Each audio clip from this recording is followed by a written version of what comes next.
So today I'm going to talk about what I worked on last quarter. My project was about understanding undergo crowds behavior in lost and found settings. Students take same routes every day. They go to classes, gym, and restaurants. Also, they lose items quite often. According to our university's Lost and Found Facebook group, there were 66 finding requests just this quarter. And then throughout the year, there were 346 requests, which is like one request per day. So we were interested in utilizing students' existing routes and mobility pattern and asked them to look for lost items. We had three research questions in this project. First one is, what are the notification techniques we can use to present task opportunities to undergo crowds? Previous work showed that push-based notification is more effective than pull-based approach in mobile crowdsourcing systems. Also, in on-the-go settings, pull-based approach will cause helpers to miss most of the task opportunities because by the time they check the task list, they might have already passed the task region. And then the second research question is, what is the on-the-go crowd's spatial temporal behavior? And then the last research question is, what are the factors influence on-the-go crowds helping behavior? Um, in our need findings and previous work, it showed that common requests for finding lost items was either they know exactly where they lost item, most likely indoors, or they had a vague idea where they might have lost item. It's more likely a broader outdoor region. So in our study, we focus on scenarios where a request lost her items outdoor, and then they somehow know where they might have lost the item. We conducted a preliminary study, and based on our findings, we will set a radius of region of interest as 40 meters in on-the-go settings, assuming that a potential helper will be able to cover entire region if she looks for items while walking. Um, However, one problem with existing geofence techniques was it only ping people who are 80 meters or 100 meters away from the center of geofence, no matter how small a radius was set. So in order to send notification at the right region, it was important for us to design new techniques. So what pre-tracking does is that as soon as a user is approaching our region of interest, we start a fine-grained monitoring, and based on the context, we decide whether or not to ping her. Another notification technique is early notification um, that allows undergo crowds to search in the areas where it was intended by the system. Because it's common that people walk while they use their cell phones. So we want to take into account their interaction times and then humans' walking rate um, and ping people ahead of time. So by doing so, we try to avoid the dead spots or missing areas of the region we want to cover. So this is our app request. We recruited 15 participants, and each participant had to participate for 2 weeks. The experiment location was somewhere near Fort or between Fort and Garrett. Those items include keyring, card holder, glove, and water bottle. We chose all these items based on the existing requests on um, Facebook Lost and Found group. And default search time was 30 seconds, and Based on that, we also reduced the radius of target region of interest to 20 meters so that people could cover the entire region within their search time. And we had a within subject with two conditions. First condition was at border condition, where we ping people right at the border of the search region. And second condition was early notification condition. We ping people ahead of time before the border where we want people to start searching. These were some of the items that participants were supposed to find.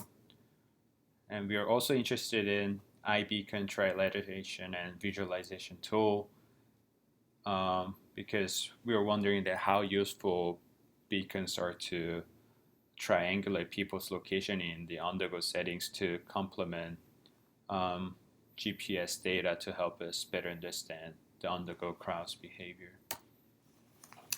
So beacon settings, we use SIG transmit power as 4 dBm. Advertising interval was 100 meters, 100 milliseconds, and we used 14 beacons to cover 34 by 8 meters of region. These were the beacon setups. And we had 3 hypotheses for this experiment. First one is people in the early notification condition will be more closer to the point where they were supposed to start searching than people in at border condition. Then the second hypothesis was people in early notification will have better coverage, which means less dead spots than people in at border condition. And then the last one was beacon data will help us to complement GPS data to better understand their behavior. Participants' age range was from 21 to 34. There were 7 females, 8 males. We requested 8 items, 6 were found. It took 678 minutes in average to find an item. The quickest search took only 26 minutes, and then the longest took more than 1,000 minutes. Number of notifications sent per item was 3.67. Number of help per item was 2.33. And the average distance from where they received notification to where they started help was 22 meters. And time it took was 21 seconds. It also showed that the notification wasn't that disruptive, and 30 seconds weren't too long to search for an item, and 7 people even kept searching after 30 seconds. And they also said that they will be willing to help look for a lost item for 74 seconds in average. These were some of the pictures taken by our participants. We asked them to either take a picture or bring it to our lab. This was the summary of our items. Looks good. From here, we could see that during the weekend, there were less searches than during the week, which is not that surprising because students don't have classes during the weekend, and then less people come to the campus. And for the hourly pattern, there were more searches before and after lunchtime, and at night there was less searches. The results are consistent with the previous results from location-based crowdsourcing paper. And this is some of our visualization of timeline for notification, help, and where they found item. So for the first hypothesis, we could see that at the app border condition, people walked past around 20 meters from where they were supposed to start searching, And in the early notification, they were 0.42 meters before where they were supposed to search. So, and then t-test showed that um, the difference was significant. Um, from our interview, it showed that most of people walk while they're interact with the notification, but for some participants, they stopped, read, and then started searching because they were afraid that uh, they might miss the region to cover, and it's troublesome for them to walk back. And for the coverage, we visualized the 30 seconds of footprints for each search. And most of people searched along their way. And one person did turn back and searched. We asked these questions during the post-study interview. We showed them the animation of their searches, for instance, like this.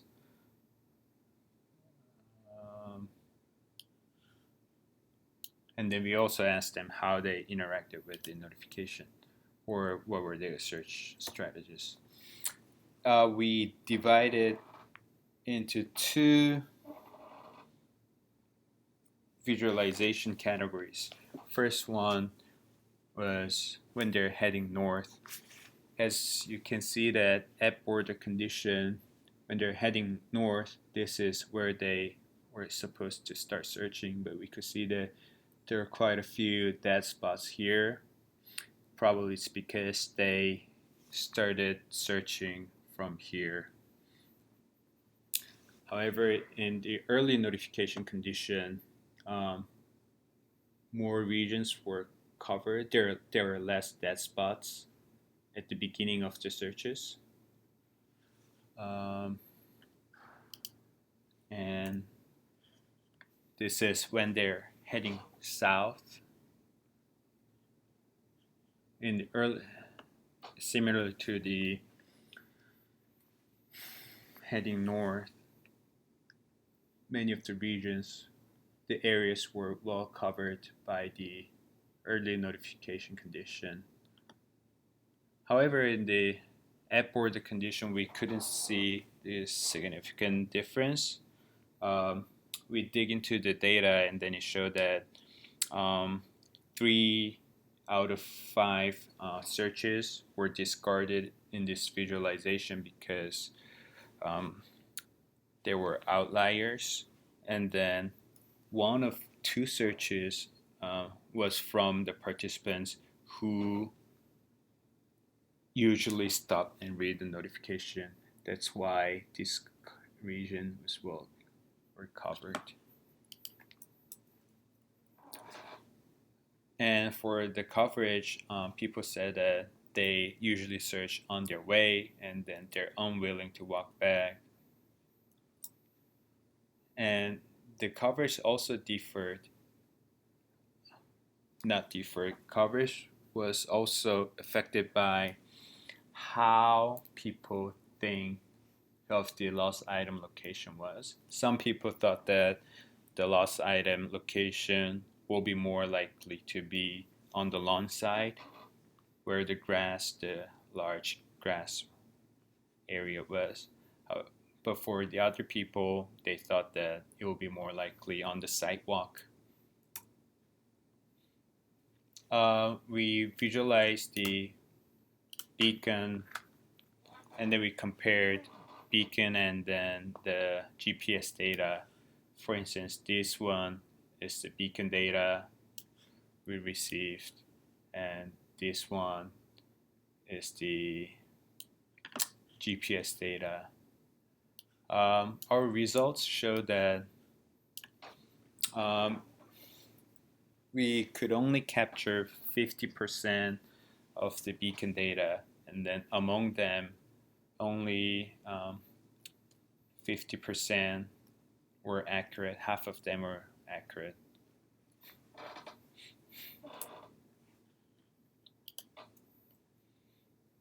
And during the interview, we also asked what are the factors affecting their health, similar to previous findings in TaskRabbit and Geekwalk. People said that time availability and then the timing of the task, weather condition were the main reasons. However, we found that whether or not they're with others also affected them, and their existing regular routes, and whether or not they have to take a detour or having to walk back was a distinguished factor that only that we discovered in the on-the-go settings. For instance, one people said that most of the time, if I'm rushing for class and they don't even check the phone. And for weather condition affected both the willingness to search and then the time and location where they search. This one participant said that it was raining, so she didn't want to go to the grass area because it was muddy, and most people search time was less when it was cold, snowy, or raining outside. Our findings show that some people, when they're with others, they turned it into some kind of social activity or game like type. They started searching together and had fun. On the other hand, some people didn't feel like doing it when they're with other friends. Um, their existing regular routes affected their searches a lot because they either have to take a detour or had to walk back.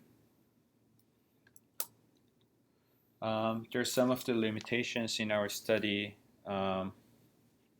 We chose a relatively small region, which was 20 by 20, 20 meters of radius of a region. So in the future, as as the system scales, we'd like to cover a much larger region. And another limitation of the study was the lack of rewards or reputation systems. So some people were less motivated to do so. In the future, we'd like to have a real world deployment of this application so that we have more users, which means we'll be able to cover um, larger regions on campus. And as the task region gets larger, we're also interested in studying different kind of routing algorithms to ensure the coverage. Also, lastly, we're also interested in understanding motivations in on-the-go crowdsourcing systems. How are they differ from existing mobile on-demand workforces or general crowdsourcing systems online?